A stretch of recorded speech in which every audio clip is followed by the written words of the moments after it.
Hi friends, வணக்கம், welcome back to our channel.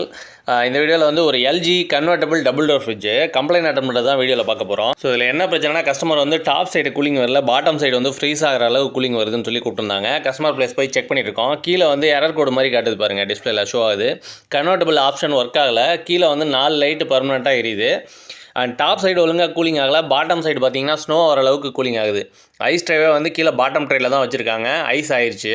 So இதை check பண்ணி பார்க்குறப்ப பாட்டம் சைடு கன்வெர்ட்டபிள் ஆப்ஷன் மாற்றுற மாதிரி இருக்கும். அந்த ஆப்ஷன் வந்து மாறவே இல்லை. 4 லைட்டு பர்மனெண்ட்டாக வந்து எரியுது. இப்போ இந்த மாதிரி கீழே 4 லைட் எரிஞ்சதுன்னா என்ன ப்ராப்ளங்கிறது எரர் கோட் ஷோ பண்ணியிருக்கேன். கீழே பாருங்கள், ஃப்ரீசர் ஃபேன் எரர்னு சொல்லி வருது. Green LED blinking 6 time. இது வந்து இந்த எரர் கோடு இல்லைனா பேக் சைடு பிசிபியில் 6 டைம் வந்து பிளிங்க் ஆகும். இதில் மற்ற எல்இடிஸ் மாறி எரிஞ்சதுன்னா என்னென்ன எரர் கோடுங்கிறதையும் ஷோ பண்ணியிருக்காங்க. நெக்ஸ்ட் எரர் கோடு வச்சு இதுதான் ப்ராப்ளம்ங்கிறத கன்ஃபார்ம் பண்ணியாச்சு. அதனால் மேலே இருக்க டாப் ட்ரே வந்து ஃப்ரீசர் ட்ரே வந்து ரிமூவ் பண்ணிட்டு இருக்கோம். இது வந்து ரொம்ப ஹார்டாக இருக்குது. உள்ளே வந்து ஐஸ் ஃபார்மேஷன் அதிகமாக இருக்குது. இப்போ நம்ம இதை கழட்டியாச்சு. உள்ள காயில் பாருங்கள், ஃபுல்லாகவே ஐஸாக இருக்குது. கன்வெர்ட்டபிள் இல்லாத நார்மல் ஃப்ரிட்ஜ்லேயே பார்த்தீங்கன்னா இந்த மாதிரி ஃபேன் ஓடலைனா தான் இந்த மாதிரி ஐஸ் ஃபார்மேஷன் அதிகமாக இருக்கும். ஸோ அதே கம்ப்ளைண்ட் தான் இங்கே டியூவல் ஃபேன் கொடுத்துருக்காங்க. ரெண்டுமே டிசி 12 வோல்ட்டில் ஒர்க் ஆகிற ஃபேனு. இதை செக் பண்ணதுக்கு முன்னாடி இந்த ஃப்ராஸ்ட்டை கொஞ்சம் கரைச்சிடலான்னு சொல்லிட்டு ஹாட் வாட்டர் ஊற்றி ஓரளவுக்கு வந்து ஃப்ராஸ்ட்டை கரைச்சாச்சு. அடுத்து இவ்வளோ நேரம் ஃப்ரிட்ஜ் ஆஃப் பண்ணி வச்சுருந்தோம். இப்போ பவர் ஆன் பண்ணிட்டோம். அடுத்து செக் பண்ண போகிறோம். ஸோ பாட்டம் சைடு இப்போ பார்க்குறப்ப பார்த்தீங்கன்னா இந்த மாதிரி ஆஃப் பண்ணி ஆன் பண்ணுறப்போ வந்து இந்த கன்வெர்ட்டபிள் ஆப்ஷன் ஒர்க் ஆகுது. பட் கொஞ்ச நேரம் கழிச்சு ஸ்டேபிளாக கீழே வந்து 4 லைட் எரிய ஆரம்பிச்சிருது. இதுதான் கம்ப்ளைண்ட்டு. ஸோ இப்போ நம்ம செக் பண்ணிவிட்டு கீழே பாட்டம் டோரை க்ளோஸ் பண்ணிட்டோம். க்ளோஸ் பண்ண உடனே 2 ஃபேனுமே ஓட ஆரம்பிக்குது. எந்த கம்ப்ளைண்ட்டும் இல்லாத மாதிரி தான் இருக்குது. பிகாஸ் ஃபேன் ஓடலைங்கிறது தான் கம்ப்ளைண்ட்டு. பட் செக் பண்ணி பார்த்தா 2 ஃபேனுமே ஓடுது. கொஞ்சம் நேரம் வெயிட் பண்ணி பார்த்ததுக்கப்புறம் தான் தெரியுது ஒரு ஃபேன் வந்து ஆஃப் ஆகுது. ஸோ இப்போ பார்த்தீங்கன்னா தெரியும், ரன் ஆகும். கொஞ்சம் நேரம் கழிச்சு இந்த பாருங்கள், இப்போ ரைட் சைடில் இருக்க ஃபேன் வந்து ஆஃப் ஆகுது. ஸோ இப்போ இதில் என்னென்னா, இது வந்து டிசி 12 வோல்ட் ஃபேனு கரெக்டாக தான் ஒர்க் ஆகுது. பட் 3 ஒயர் வருது. 3 ஒயர் உள்ள டிசி ஃபேனு. இதில் வந்து 2 ஒயர் வந்து பாசிட்டிவ் நெகட்டிவ், ஒன்று வந்து ஃபீட்பேக் சிக்னலு. ஸோ இப்போ இந்த ஃபீட்பேக் போகலை அப்படின்னா ஃபேனுக்கு வந்து பவர் சப்ளை கொடுத்து ஃப்ரிட்ஜ் வந்து ஆஃப் பண்ணுது, பிசிபி வந்து ஆஃப் பண்ணுது. ஸோ இப்போ இது வந்து செகண்ட் டைமு. ஃபஸ்ட் டைம் வந்து ஆஃப் ஆகிட்டு திரும்ப ஸ்டார்ட் ஆகிடுச்சு. இப்போ இது செகண்ட் டைம் ஸ்டார்ட் ஆகிட்டு ஆஃப் ஆகிடுச்சு. Next third time.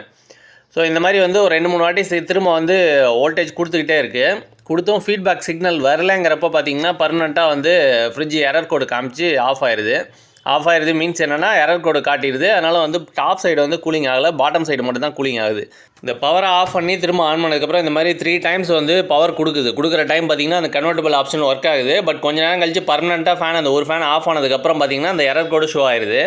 4 லைட் வந்து பர்மனெண்ட்டாக எரிய ஆரம்பிச்சிருது. இந்த கன்வெர்ட்டபிள் ஆப்ஷன் எதுவுமே ஒர்க் ஆகலை. இப்போ இதுக்கான டிசி ஃபேன் வந்து நம்ம பை பண்ணிட்டு வந்துட்டோம். அதனால் வந்து ஃபேனை சேஞ்ச் பண்ணுறதுக்காக அந்த ட்ரே கனெக்ஷன் எல்லாத்தையும் ரிமூவ் பண்ணுறோம். இது வந்து கனெக்டர் டைப் தான். ஒரு கனெக்டர் வந்து சிங்கிள் ஃபேனோடது, இன்னொரு கனெக்டர் வந்து சென்சாரோட சேர்ந்து வரும் இன்னொரு ஃபேனுக்கு. இப்போ ரிமூவ் பண்ணிகிட்டு இருக்கோம் ட்ரேவை. இப்போ நம்ம ரைட் சைடில் இருக்க ஃபேன் தான் சேஞ்ச் பண்ண போகிறோம். ஸோ அதுக்கான ஃபேன் வாங்கியாச்சு. டிசி ஃபேன்லேயே பார்த்தீங்கன்னா இது வந்து 3 ஒயர் ஃபேனுங்க. 2 ஒயருங்கிறது பாசிட்டிவ் நெகட்டிவ் 12 வோல்ட்டு, இன்னொன்று வந்து ஃபீட்பேக்கு. ஸோ அதே தான் இருக்குது. நம்ம வந்து கனெக்டர் மேட்ச் ஆகலை. அதனால் வந்து இந்த ஃபேனை கழட்டி இதில் இருக்க கேபிளை வந்து பாதியில் கட் பண்ணிவிட்டு அந்த ஃபேனோட கேபிளை ஜாயின் பண்ண போகிறோம். ஸோ சிங்கிள் ஸ்க்ரூ கொடுத்து லாக் டைப்பில் தான் கொடுத்துருக்காங்க. ஒரு ஸ்க்ரூவை கழட்டி அந்த லாக்கை ரிலீஸ் பண்ணால் ஃபேன் தனியாக கழண்டு வந்துடுது. ஆக்சுவலி இந்த கன்வெர்ட்டபிள் ஃப்ரிட்ஜில் ஒர்க் பண்ணுறது வந்து எனக்கு இதுதான் செகண்ட் டைமு. ஃபஸ்ட் டைம் இதே மாதிரி கம்ப்ளைண்ட் வந்து ஒரு லாஸ்ட் மந்த் அட்டன் பண்ணப்போ எனக்கு சரியாக தெரியல. ஸோ நான் ஒரு எல்ஜி பர்சன்ட்டை கேட்டப்போ அவங்க வந்து பிசிபி எரர்னு சொல்லிட்டாங்க. நான் அதையே வந்து வீடியோவாக போட்டேன். ஸோ இப்போ அந்த வீடியோ வந்து ஷார்ட்ஸ் வீடியோ வந்து ப்ரைவேட்டில் இருக்குது. பிகாஸ் நம்மளை சிலர் ஃபாலோ பண்ணுறாங்க, அவங்களுக்கு வந்து ராங்காக கைட் பண்ண மாதிரி ஆயிரும். அதனால் வந்து ப்ரைவேட்டில் போட்டேன். ஸோ ஆக்சுவல் கம்ப்ளைண்ட் இதுதான். 4 லைட் வந்து கீழே பிளிங்க் ஆகிட்டு இருந்ததுன்னா ஃபேன் எரர் தான், ஃப்ரீசர் ஃபேன் எரரு.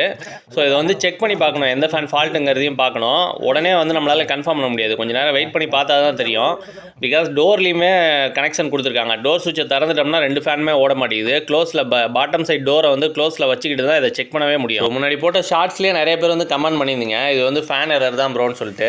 அது ரியலைஸ் பண்ணி திரும்ப வந்து நம்ம இது தப்பு தாங்கிறத கன்ஃபார்ம் பண்ணிட்டு தான் அதை வந்து ப்ரைவேட்டில் போட்டேன். பிகாஸ் அந்த வீடியோ பார்த்து இன்னும் 2 பேர் தப்பு பண்ணிடக்கூடாதுங்கிறதுக்காக அதை ப்ரைவேட்டில் போட்டேன். இப்போ வந்து நமக்கு தெரியுது, அதனால் வந்து ஃபுல் டீட்டெயில் வீடியோவாக எடுத்து போட்டிருக்கேன். ஸோ அதே கம்ப்ளைண்ட் வந்து திரும்ப வந்து ஒரு 10 டேஸ்லேயே வந்துருச்சு இன்னொரு இடத்துல. ஸோ அப்படி ஒரு சான்ஸ் வரணும்னு தான் நான் எதிர்பார்த்துருந்தேன். அதே மாதிரியே வந்தது. கஸ்டமர் கூப்பிட்டு வந்தாங்க. கம்ப்ளீட்டாக செக் பண்ணி தான் இப்போ வீடியோ போட்டுட்ருக்கேன். ஸோ இப்போ வந்து இதில் என்னென்னா, வாங்கின ஃபேனுக்கும் இங்கே ஆக்சுவலாக இருக்க ஃபேன் சைஸ் எல்லாமே ஒன்று, கேபிள் கலரும் ஒரே மாதிரி தான் இருக்குது கிட்டத்தட்ட. ஆனால் வந்து கனெக்டர் வந்து சேஞ்ச் ஆகுது. ஸோ அதனால் பழைய கனெக்டரை வச்சு நம்ம கட் பண்ணி ஜாயின் பண்ணிட்டோம் கேபிளை. இப்போ பார்த்தீங்கன்னா 2 கனெக்டர் வரும். இது இப்போ நான் கனெக்ட் பண்ணுற கனெக்டர் வந்து சென்சாரோட ஃப்ரீசர் சென்சார் கேபிளோட உள்ள கனெக்டரு. அண்ட் இப்போ நம்ம ஜாயின் பண்ணுற கனெக்டர் தான் வந்து இப்போ நம்ம சேஞ்ச் பண்ண ஃபேனோட கனெக்டரு.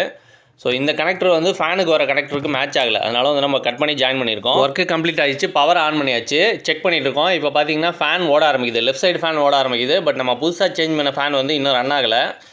ஸோ எனக்கே இந்த மாத்திரவனையுமே வந்து ஏதோ ஃபால்ட் ஆயிடுச்சா அப்படிங்கிற மாதிரி ஒரு இதிலே தான் இருந்தேன், குழப்பத்திலே தான் இருந்தேன். பட் கொஞ்சம் நேரம் செக் பண்ணி பார்க்குறப்போ செகண்ட் ஃபேனும் ஆன் ஆக ஆரம்பிச்சிருச்சு. ஸோ 2 ஃபேனுமே நல்லா ரன் ஆக ஆரம்பிச்சிருச்சு. நான் அடுத்து வந்து கொஞ்சம் நேரம் வெயிட் பண்ணி செக் பண்ணி பார்த்தேன். பிகாஸ் பழைய ஃபேனும் ரன் ஆச்சு, ரன் ஆகி கொஞ்சம் நேரத்தில் பார்த்தீங்கன்னா ஃபீட்பேக் சிக்னல் போகாமல் ஆஃப் ஆச்சு. அந்த மாதிரி எதுவும் ஆயிடக்கூடாதுங்கிறதுக்காக ஒரு 15 மினிட்ஸ் பக்கம் செக் பண்ணி பார்த்தேன் ஃபேன் ஏதாவது ஆஃப் ஆகுதான்ட்டு. ரெண்டுமே ஸ்டேபிளாக ஓடிட்டுருக்கு. அதே மாதிரி கீழே கன்வெர்ட்டபிள் ஆப்ஷன் மாற்றினாலுமே சேஞ்ச் ஆகுது, எந்த பிரச்சனையுமே இல்லை. ஸோ ப்ராப்ளம் இதுதான். இந்த மாதிரி 4 லைட் பிளிங்க் ஆச்சுன்னா ஃபேன் எரரு. ஃபேனும் ஆக்சுவலாக 12 வோல்ட் டேரெக்டாக கொடுத்தோம்னா ரன் ஆகும். பட் ஃபீட்பேக் சிக்னல் போகாதனால பிசிபி வந்து கட் ஆஃப் பண்ணி விட்ருது. இப்போ ஆக்சுவலி இந்த டோரில் தான், டோர் சென்சிங்கை பேஸ் பண்ணி தான் இருக்குது. டோர் பாட்டம் சைடு டோரை திறந்தோம் அப்படின்னா 2 ஃபேனுமே ஆஃப் ஆயிடுது. அண்ட் க்ளோஸ் பண்ணோன்னா உடனே ஆன் ஆயிடுது. இப்போ பார்த்தீங்கன்னா கன்வெர்ட்டபிள் ஆப்ஷன் வந்து ஸ்டேபிளாக இருக்குது, எந்த பிரச்சனையும் இல்லை. நம்ம சேஞ்ச் பண்ணோம்னா சேஞ்ச் ஆகுது, அதே மாதிரியே இருக்குது. நம்ம கடைசியாக எரர் அந்த மாதிரிலாம் காட்டல. ஃப்ரிட்ஜ் நல்லாவே ஒர்க் ஆகுது. இப்போ டோரை க்ளோஸ் பண்ணிட்டேன். க்ளோஸ் பண்ணதுக்கப்புறம் பாருங்கள் 2 ஃபேனுமே ரன் ஆக ஆரம்பிச்சிருச்சு. ஒர்க் ஃபுல்லாகவே கம்ப்ளீட் ஆகிடுச்சு, கம்ப்ளீட்டாக செக் பண்ணியாச்சு. அடுத்து வந்து ரிமூவ் பண்ண டோர் எல்லாத்தையுமே போட்டுட்ருக்கேன். இந்த மாதிரி வீடியோஸ் போகிறதுனால எல்லாமே தெரியும்னு காட்டிக்கிறதுக்காக நான் வீடியோஸ் போகிறதில்ல. எனக்கு தெரிஞ்சதாக வந்து வீடியோவாக எடுத்து போடுறேன் வேலை செய்யறல. பட் இதுலேயுமே பார்த்திங்கன்னா எனக்கு எக்ஸ்பீரியன்ஸ்லாம் ரொம்ப கிடையாது, ஒரு 7 இயர்ஸ் தான் எனக்கு எக்ஸ்பீரியன்ஸு. இதில் ஒரு சில வீடியோஸ் வந்து நான் ராங்காக கைட் பண்ணியிருக்கலாம். கைட் பண்ணியிருக்கிறதுக்கு பார்த்திங்கன்னா எனக்கு தெரிஞ்ச அளவுக்கு தப்பாக கைட் பண்ணியிருந்தேன்னா அதை வந்து சரி பண்ணதுக்கான இதை பார்த்துட்ருக்கேன். இப்போ ஒர்க் ஃபுல்லாகவே கம்ப்ளீட் ஆகிடுச்சு. கிட்டத்தட்ட ஒரு 15 to 20 மினிட்ஸ் வந்து ஃப்ரிட்ஜ் ரன் ஆயிடுச்சு. ஸோ இப்போ வந்து கன்வெர்ட்டபிள் ஆப்ஷன் கரெக்டாகவே ஒர்க் ஆகுது. ஃப்ரிட்ஜ் நல்லாவே ஒர்க் ஆகுது, எந்த பிரச்சனையும் இல்லை. டாப் சைடு வந்து கூலிங் வருது, பாட்டம் சைடும் வந்து கரெக்டாக கூலிங் வருது. ஓகே ஃப்ரெண்ட்ஸ், இந்த வீடியோ பிடிச்சிருந்தா லைக் பண்ணுங்கள், ஷேர் பண்ணுங்கள். இது வரைக்கும் நம்ம சேனலை சப்ஸ்கிரைப் பண்ணாமல் நீங்கள் வீடியோஸ் பார்த்துருந்தீங்கன்னா மறக்காமல் சப்ஸ்கிரைப் பண்ணி வச்சுங்க. இது போல் யூஸ்ஃபுல் வீடியோஸ் நிறைய இருக்குது. சேனல் பிளேலிஸ்ட்டை விசிட் பண்ணி பாருங்கள்.